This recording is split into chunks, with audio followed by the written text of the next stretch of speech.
Shalom, shalom. This is your brother Yahweh. This is a brother Amawan. Ruchah. Coming at you with another lesson. First and foremost, I'm going to give all praises, honor, and glory to Yahweh. By Hashem Yahweh Shai. By Hashem Ruchah HaKodesh. Double honors goes out to the apostles and elder bishops of Great Millstone who will will, and peace and blessings to the elect. So, I'm a bit late doing this, but I still wanted to get it out of the way, just do a little lesson on it. When it won't take too long and it'll be edifying, so I'm going to jump straight in. So as we know, Donald Trump has, won his presidency again, and, he's emboldened these racist Edomites in Babylon, to come out and behave like it's going to go back to the good old days, where they had our people under severe subjection, dealing with us as they will, chattel or chattel slavery, however you say it, where they had us, working day and night, beating us and mutilating us and selling us and, just doing all sorts of wickedness unto us, man. They think, they wish it could go back to that, man. But, we're in our last captivity, man. And the irony is that it's them that's going into captivity, man, not us. They're going to get it the worst as well. All the nations are going to get put under subjection, but the Edomites, man, they're going to get it the worst. So let's read some of this. It says CNN, it says racist text about slaves and picking cotton sent to black people as state AGs, colleges and police probe their origins. So it says authorities across the United States are investigating after racist messages, some with references to slave catchers and picking cotton, reminiscent of the country's painful and bigoted past, have been received by children, college students and working professionals from unrecognized phone numbers in the wake of the presidential election. And this is something it's not a light thing, because you got to figure out how they even know who they're sending who's doing it, and how do they know who to send these messages to, right? So this is a well organized scheme, right, as it always has been, man. Right, so Psalms 83, man, they're always putting a scheming against Jacob, man. Alright? They're in confederacy against us. It says the NAACP president warned Thursday of people broader implications of the hate-filled rhetoric reported in more than 20 states, from New York to California and the District of Columbia. Attorneys General of both parties are condemning the messages and vowing to root out their senders.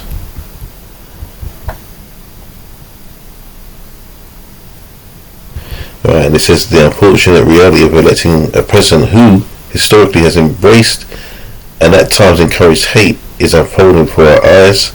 NAACP CEO Derek Johnson said these messages represent an alarming increase in vile and abhorrent rhetoric from racist groups across the country who now feel emboldened to spread hate and stoke the flames of fear that many of us are feeling after today's election results. If they're only feeling it after the election results, then they haven't been paying attention, because the Babylon, aka Americas, has always been like that, man. It's the country that has been built upon the backs of Israel, man. Going back with the Gadites, bringing over the Judites and the Benjaminites,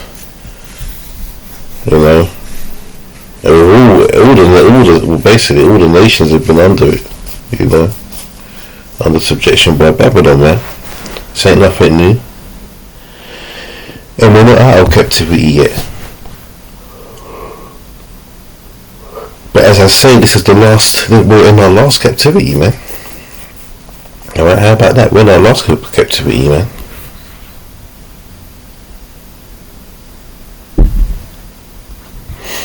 So it says students from at least 3 historically black colleges and universities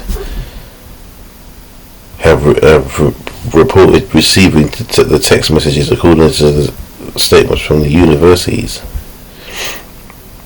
So, they're smart, they know to target. Here's one of them.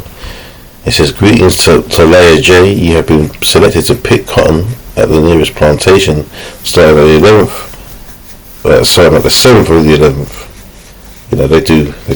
So basically, the 7th of November 2024. Please be ready at 8 a.m. sharp with your belongings. Our executive slave catchers pick you up in a brown van.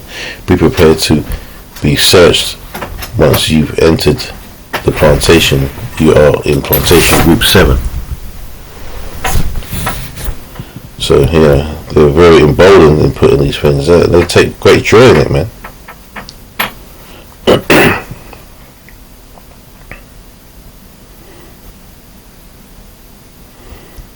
So I'm not going to read all of this. Obviously, it's very emotional for I'll say the victims of these text messages, man. And what does Revelation say, man? Revelation 12:12. Let's get that real quick, man. The devil's going to come down in great wrath, man. It's when they get hot. It's Jacob's trouble, man. That's all about Israel, and that's all about more so the wicked of our people, man. All right. The elect are going to come through that, but a lot of the wicked of our people are going to feel the heat, man. Right? I'll read it real quick because I wasn't planning to, so let's get this real quick. Revelation 12:12. Therefore rejoice ye heavens and ye that dwell in them. Woe to the inhabitants of the earth and of the sea, for the devil is come down unto you, having great wrath, because he knoweth that he have but a short time. And he has a short time, man, until what? Until he goes into captivity, man. And let's get Deuteronomy 28, man, and 64.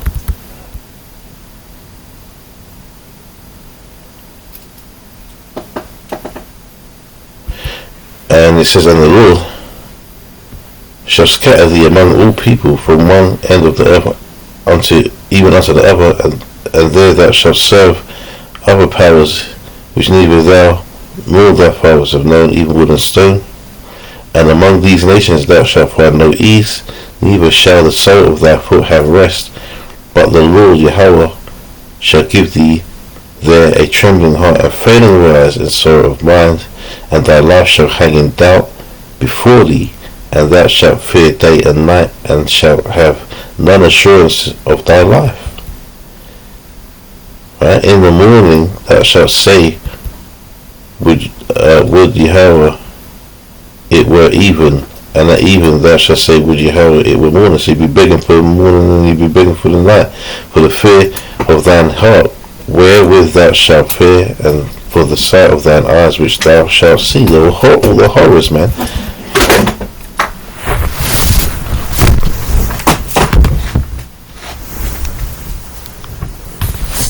Verse 68, it says, and the Lord shall bring thee into Egypt again with ships, by the way whereof I spake unto thee, thou shalt see it no more again, and there ye shall be sold unto your enemies for bondmen and bondwomen, and no man shall buy you. So that we read that to prove that the Lord has put us in this position. Esau has no power to do that, man. It was only because of the power of Yahweh Shem Yoshai that we had to go into subjection under these devils for for our punishments, man. And he's not doing it again, alright? He's about to bring us out of it, alright? That's what's about to happen. He's about to bring us out of it, man. Let's get Isaiah 11:11 real quick.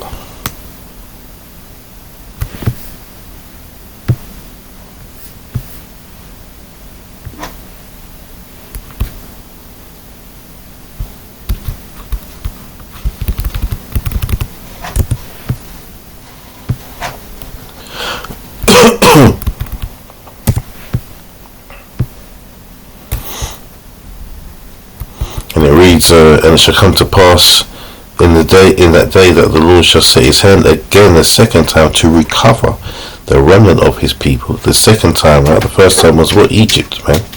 Right? Which shall be left from Assyria, and from Egypt, and from Pathros, and from Cush, and from Elam, and from Shinar, and from Hamath, and from the isles of the sea.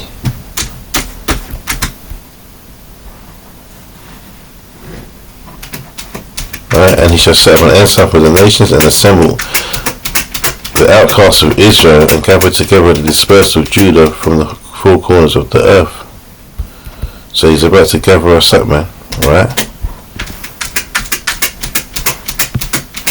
So that's it. Hold it.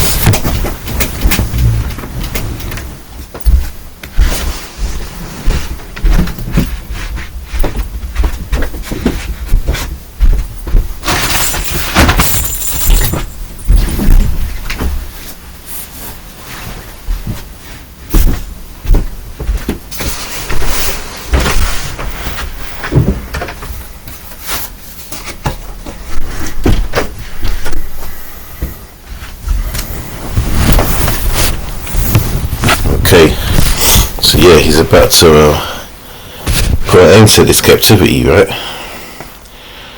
So yeah, let's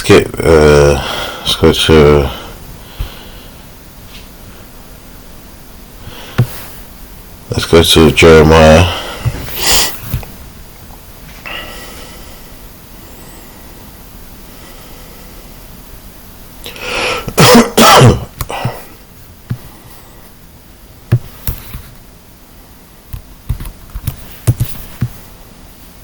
We go to chapter 23.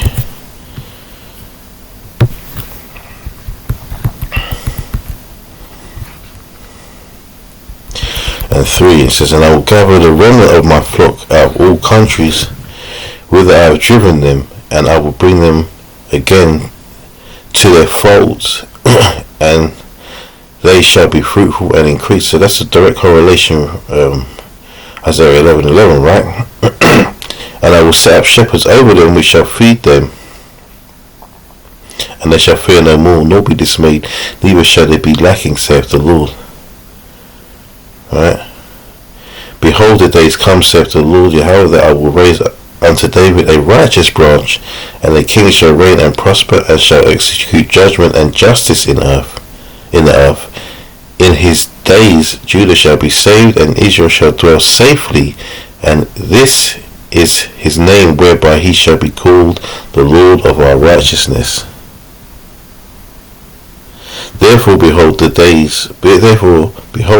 days come, saith the Lord, that they shall no more say, the Lord liveth, which brought up the children of Israel out of the land of Egypt, but the Lord liveth, which brought up and led the seed of the house of Israel out of the north country, and from all countries whither I had driven them, and they shall dwell in their own land. Right.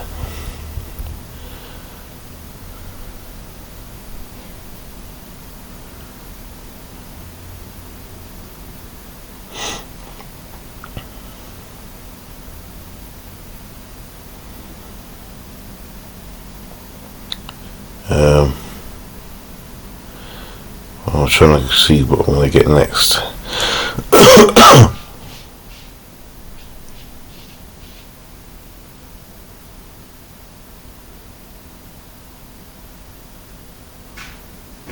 Yeah, let's go to we're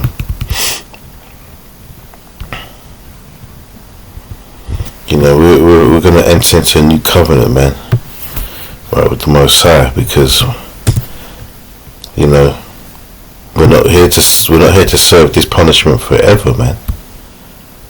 All right, that wouldn't, the Lord is not dealing with us like that. So this is Jeremiah 31 and 31. It says, behold, the days come, saith the Lord, that I will make a new covenant with the house of Israel and with the house of Judah, not according to the covenant that I made with their fathers in the day that I took them by the hand to bring them out of the land of Egypt, which my covenant they break, although I was a husband unto them, saith the Lord.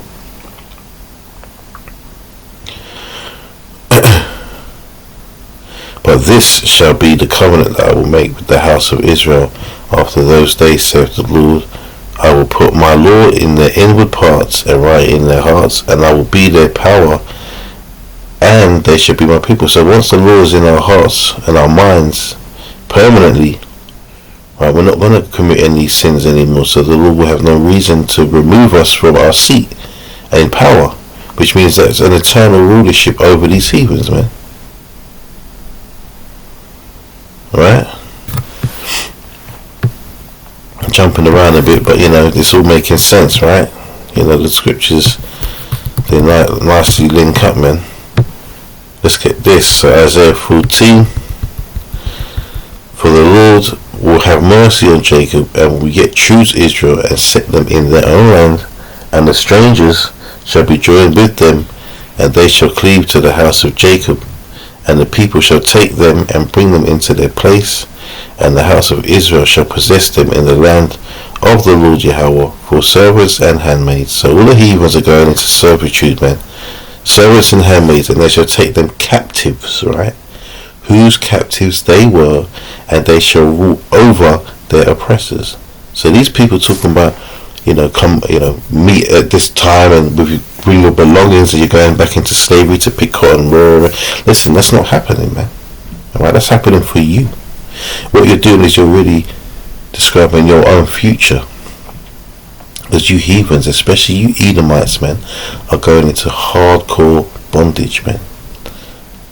Just like you put us through, but except we're not going to do all the heinous and evil things. We're going to do evil unto you, but not in the sense where we're going off and we're going against, the laws and the statutes and the commandments, man. You guys were chopping off rods and chopping off breast killing baby. Well, I'm not saying we're not going to do that part.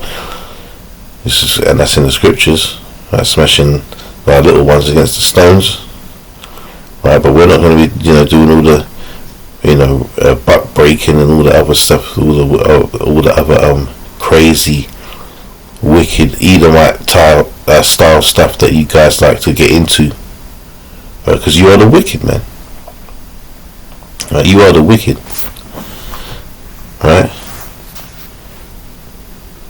And it says, verse 3 says, and it shall come to pass that in the day that the Lord shall give thee rest from thy sorrow, and from thy fear, and from the hard bondage wherein thou wast made to serve, thou shalt make up this proverb against the king of Babylon, and say, how hath the oppressor ceased, the golden city ceased.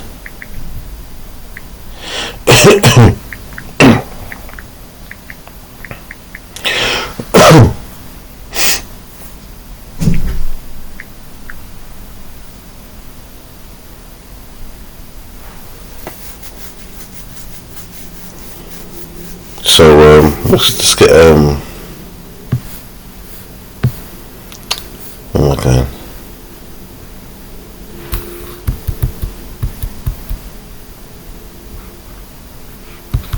Let's go here, let's change it to, let's go to the Apocrypha.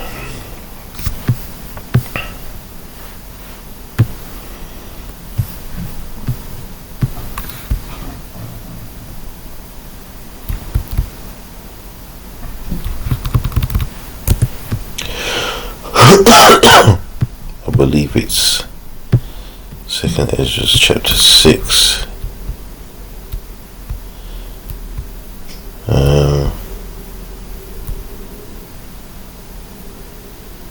Actually, this is 6. Hold on.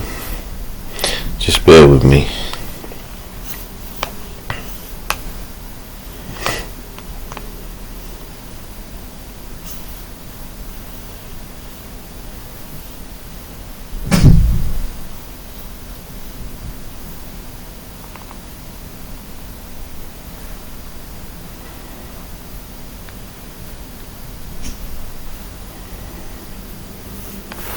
Yeah, I just passed it. Alright, slash here. So 2nd Ezra 6 and 7. It says, then answered I and said, what shall be the parting asunder of the times, or when shall be the end of the first and the beginning of it that followeth? And he said unto me, from Abraham unto Isaac, when Jacob and Esau were born of him, Jacob's hand held first the heel of Esau, for Esau is the end of the world, and Jacob is the beginning of it that followeth. So his time, he's in his time now, but our time is next, man. Alright, that was significant in Genesis, man, when Jacob held the heel of Esau. That was the takeover, man. So all this talk about, you know, all this fantasy of us going into slavery is crazy, because that's never going to happen, man. You know, we served it. We're at the end of it now, man. Right? It's Esau's turn, man. Right. Let me see if I can get one more scripture.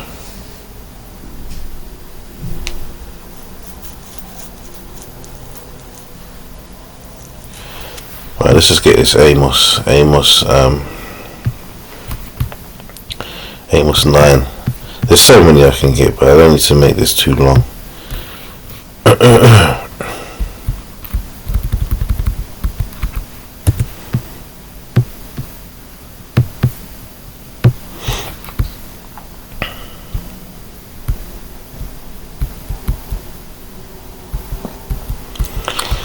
Amos 9:11 says, in that day I will raise up the tabernacle of David that is fallen, and close up the breaches thereof, and I will raise up his ruins, and I will build it as in the days of old, that they may possess the remnant of Edom, and of all the heathen which are called by my name, saith the Lord that doeth this. Behold, the days come, saith the Lord, that the plowman shall overtake the reaper, and the treader of grapes him that soweth seed, and the mountains shall drop sweet wines, and all the hills shall melt. And I will bring again the captivity of my people of Israel, and they shall build the waste cities and inhabit them. And when it says they shall build the waste cities, that's not meaning us. That's these heathens that are going to build it, man. And they shall plant vineyards and drink the wine thereof. They shall also make gardens and eat the fruit of them. And I will plant them upon their land, and they shall no more be pulled up out of their land which I have given them, saith the Lord thy power. And if these Israelites, these Jakes out there, understood this truth, man, they would know not to fear what these stupid Edomites are saying, man. Their time is up. It's almost over for them. It's going to be glorious, man. It's going to be the biggest takedown, man, because no one can see it coming. They you know, the scriptures talk about their heart. They say in their heart, their houses shall rule forever, man. You know, they think they're going to be in rulership till the end of time, and time won't end anyway. But you understand what I'm saying? It's for eternity, I should say. But they're going to go down, and when they go down, they're going to go down hard, man. All right. Anyway, Lord willing, that was edifying. Just a quick run, and yeah, man, we'll close out. Give all praise, honor, glory to Yahweh, B'Hashem Yahushai, B'Hashem Rakah Kodash. Yeah, man. Shalom.